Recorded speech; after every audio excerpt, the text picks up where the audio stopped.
Exercise 8.1 question number 1। त्रिभुज A B C में जिसका कोण बी समकोण है। समकोण का मतलब बी कोण 90 अंश का है। ए बी बराबर है 24 सेंटीमीटर और बी सी बराबर है 7 सेंटीमीटर। निम्न का मान ज्ञात कीजिए। Sine of A cos of A, sine of C sine cos of C. तो इसके लिए पहले हम एक त्रिभुज बनाएंगे। ए बी सी एक त्रिभुज बना लिया हमने। बी कोण इसका समकोण था तो बी 90 डिग्री का कोण बन गया। बी के सामने जो भुजा होती है उसको कर्ण कहते हैं और जिस पे ये बना उसे आधार कहते हैं। दूसरी भुजा लंब कहलाएगी यानी परपेंडिकुलर। तो हमारे पास ए बी बराबर है 24 सेंटीमीटर, बी सी 7 सेंटीमीटर ये दिया गया आपको। तो हमें सबसे पहले तो इसका कर्ण निकालना है। कर्ण कैसे निकालेंगे? पाइथागोरस प्रमेय से। ये क्या होती है पाइथागोरस प्रमेय? कर्ण का वर्ग बराबर आधार का वर्ग प्लस में लंब का वर्ग। कर्ण यानी ए सी, ये भुजा ए सी का वर्ग प्लस आधार बी सी माना हुआ भी B C plus A B यानी ये लंब हो गया। तो बी सी 7 सेंटीमीटर दिया गया है, 7 का वर्ग प्लस में ए बी 24 सेंटीमीटर दिया हुआ है, 24 का वर्ग। 7 का वर्ग 49 होता है प्लस में 24 का वर्ग 576 होता है। दोनों को जोड़ने पर हमें प्राप्त होता है 625। 625 से 25 का वर्ग होता है तो यहाँ वर्ग से वर्ग कैंसिल कर देंगे तो ए सी भुजा आ जाएगी हमारे पास 25 सेंटीमीटर। ये ए सी भुजा 25 सेंटीमीटर। पहला पार्ट था हमारे पास sine of A cos of A, यानी साइन ए की वैल्यू निकालनी है आपने। तो साइन ए की वैल्यू हम इसके लिए कॉल करेंगे पंडित बद्री प्रसाद हर हर बोले।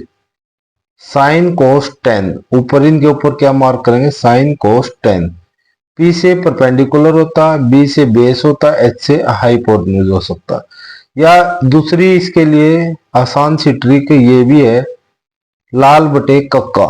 लाल एल से लंब होता है, ए से आधार होता है, के से कर्ण होता है। ऊपर साइन कोस 10 ये मार्क कर देंगे। तो एल बटे के यानी साइन, एल लंब, लंब बटे कर्ण। तो लंब देखेंगे इसमें कौन सी भुजा होगी। आपने साइन ऑफ ए निकालना, ये कोण ये है आपके पास। तो जिस भुजा के साथ 90 डिग्री का और जो सा कोण पूछा गया है वो बना होता है वो आधार कहलाता है। वो क्या कहलाता है? आधार। आधार को ए से मार्क करते हैं और दूसरी भुजा उससे लंब होगी, लंब को हम एल से मार्क करते हैं। तो साइन ऑफ ए एल बटे के था। एल लंब यानी 7 सेंटीमीटर, 7 बटे में कर्ण इसका 25 सेंटीमीटर। 7 बटे 25 साइन ए की वैल्यू होगी। इसी प्रकार कोस ए की वैल्यू निकाल सकते हैं। कोण ए लिया गया है तो आधार यही रहेगा सेम। तो ये होता आधार बटे में कर्ण। आधार अपना ये होगा 24 सेंटीमीटर और इसके बटे में कर्ण यानी 25 सेंटीमीटर, 24 बटे 25। इसी प्रकार सेकंड पार्ट है इसका, sine of C cos of C, इसकी वैल्यू निकालनी है। साइन सी, अब सी एंगल लिया गया है, सी कोण लिया गया है, ये इस बीसी भुजा पर बनता है सी कोण। तो अब ये आधार बन गया आपका, ये क्या बन गया? आधार। और इससे दूसरी भुजा क्या बन गई? लंब। और ये 90 के सामने हमेशा कर्ण ही होता है। तो साइन ऑफ सी निकालना आपने, यानी साइन निकालना है। साइन एल बटे के होता है, एल मतलब लंब बटे में कर्ण। तो हमारा लंब अब ये बन गया 24 और कर्ण 25 है तो 24 बटे 25। इसी प्रकार कोस ऑफ सी, ए बटे में क्या होता है? ए मीन्स आधार, आधार हमारा 7 हो गया और कर्ण 25 हो गया तो 7 बटे 25 इसकी वैल्यू आ गई। इस प्रकार ये आंसर निकला है फर्स्ट क्वेश्चन का।